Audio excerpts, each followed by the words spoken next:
Jadi 4 tahun ini kita akan melaunching, nanti yang lead adalah Kementerian Perhubungan untuk membuat platform terpadu mudik gratis Nusantara Hub. Jadi platform terpadu mudik gratis ini dimaksudkan agar ada distribusi yang merata dalam bis-bis untuk arus mudik. Jangan sampai nanti ada bis yang penuh padat tapi ada bis yang kosong. Rekan-rekan media yang saya hormati, kami baru saja menyelesaikan rapat tingkat menteri untuk membahas persiapan mudik Idul Fitri 1446 Hijriah. Di Tabek, kita terus bekerja keras membantu masyarakat dalam mulai tahap darurat, tanggap darurat, evakuasi, penyiapan untuk kebutuhan pokok, termasuk pengungsian, dan juga di beberapa lokasi sudah mulai pemulihan. Kita terus lakukan, sambil terus kita juga melakukan evaluasi untuk mengurangi risiko bencana banjir di tahun-tahun ke depan. Nah, siang hari ini kami rapat koordinasi terkait dengan persiapan mudik Idul Fitri. Satu hal yang tadi pertama kita bicarakan adalah mengenai kalender mudik. Pertama, sudah diterbitkan surat edaran dari Kemenpan RB nomor 2 tahun 2025 bahwa flexible working arrangement itu telah ditetapkan mulai tanggal 24 Maret sampai dengan 27 Maret 2025. Ini adalah flexible working arrangement bagi ASN.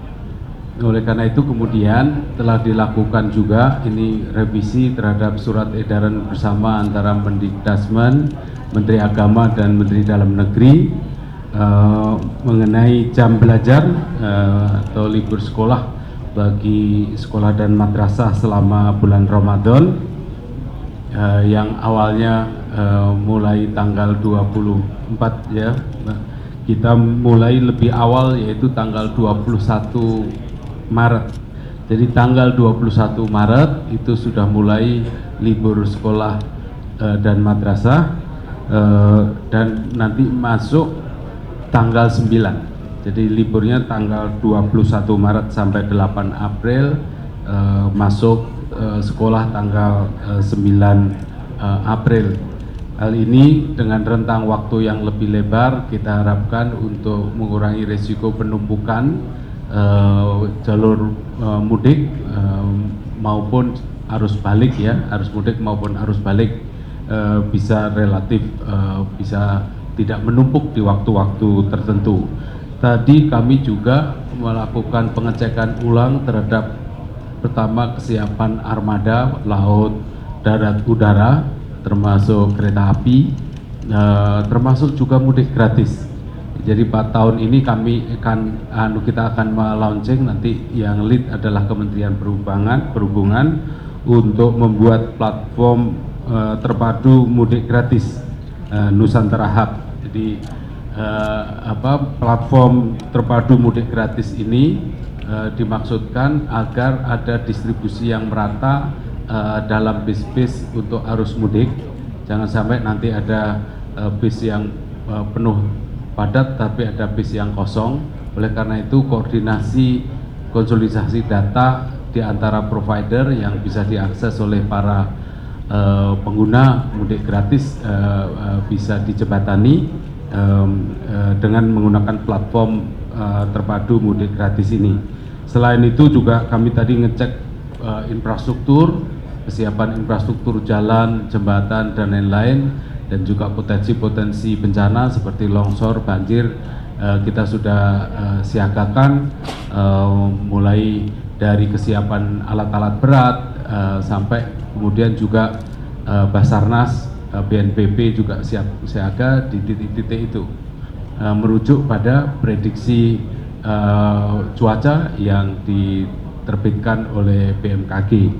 Nah, kaitannya dengan itu juga kami tadi kaitannya dengan manajemen diskon tarif tol, penurunan harga tiket penerbangan domestik maupun perjalanan lain. Jadi kita atur juga bahwa nanti diskon akan diatur agar juga mengurangi penumpukan arus mudik dan arus balik di tanggal-tanggal tertentu sehingga mengurangi jam lah.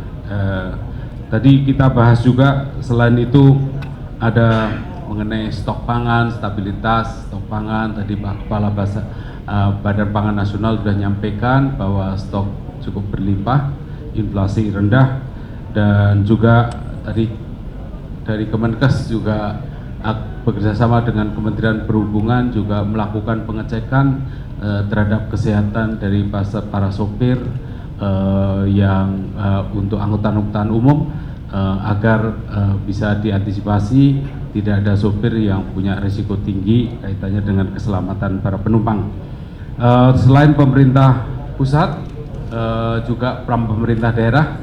Tadi Pak Menteri Dalam Negeri juga menyampaikan bahwa pemerintah daerah juga digerakkan untuk perbaikan infrastruktur, sarana prasarana, jalan, jembatan, dan lain-lain, juga mendukung rest area, mendukung layanan untuk para pemudik. Itu juga sudah didorong oleh Pak Menteri Dalam Negeri kepada Pemda. Jadi kita harapkan mudik tahun ini akan insya Allah mohon dukungan doa dari Bapak Ibu sekalian bisa berjalan dengan lancar, nyaman dan aman ya, dan bisa memfasilitasi agar masyarakat menjalankan ibadah puasa dengan aman, nyaman, bersilaturahmi dengan keluarga, termasuk juga tadi kita juga cek satu persatu mengenai kondisi objek pariwisata dan juga berbagai macam fasilitas yang mendukung kenyamanan masyarakat dalam liburan Idul Fitri ini. Saya kira itu yang bisa saya sampaikan. Jika ada tambahan dari Bapak Ibu sekalian, saya persilahkan. Pak Mendagri, ada tambahan? Ya. Baik, dari pemerintah daerah kami sudah sampaikan melalui surat edaran maupun Zoom meeting yang saya laksanakan beberapa waktu yang lalu.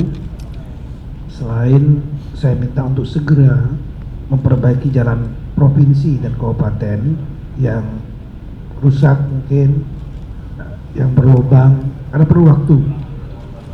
Karena kalau terjadi kerusakan jalan provinsi dan kabupaten itu akan berimbas kepada lalu lintas secara nasional.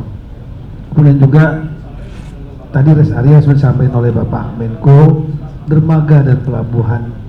Saya juga minta karena ada yang memiliki kewenangan dari pemerintah daerah agar kapal-kapal jangan sampai overload yang berbahaya, kemudian siapkan pelampung sesuai standar operating procedure masing-masing. Juga bandara-bandara, karena bandara-bandara kecil itu ada juga yang dikelola oleh pemerintah daerah, terutama daerah timur, NTT, di Maluku, Maluku Utara, di Papua. Ini juga kita minta kepada seluruh kepala daerah untuk mengecek bandar-bandar tersebut agar siap gitu. Kemudian untuk kesiapan pangan, kami juga dapat menyampaikan setiap daerah meskipun relatif terkendali, harga-harga yang relatif terkendali, ada beberapa komoditas memang yang perlu atensi seperti cabai dan minyak goreng ya. Ini juga setiap daerah agar melakukan pengecekan dan langkah-langkah untuk kesiapan. Yang terakhir tadi adalah mengenai tempat pariwisata, sampaikan tadi, karena ada beberapa banyak daerah-daerah wisata yang menjadi kewenangan pemerintah daerah seperti kebun binatang, kemudian tempat pantai misalnya, jangan sampai terjadi kecelakaan. Yang terakhir sekali, kesiapan juga dari daerah-daerah menghadapi masalah hidrometeorologi cuaca, karena pengalaman sudah ada, tapi kali ini kita menghadapi cuaca yang agak ekstrim ya. Jadi setiap daerah agar menyiapkan siaga-siaga untuk satuan-satuan yang terkait seperti BPBD, Badan Pengendalian Bencana Daerah, kemudian Satpol PP, Dinas Perhubungan, dan lain-lain. Ini semua untuk disiagakan. Terima kasih.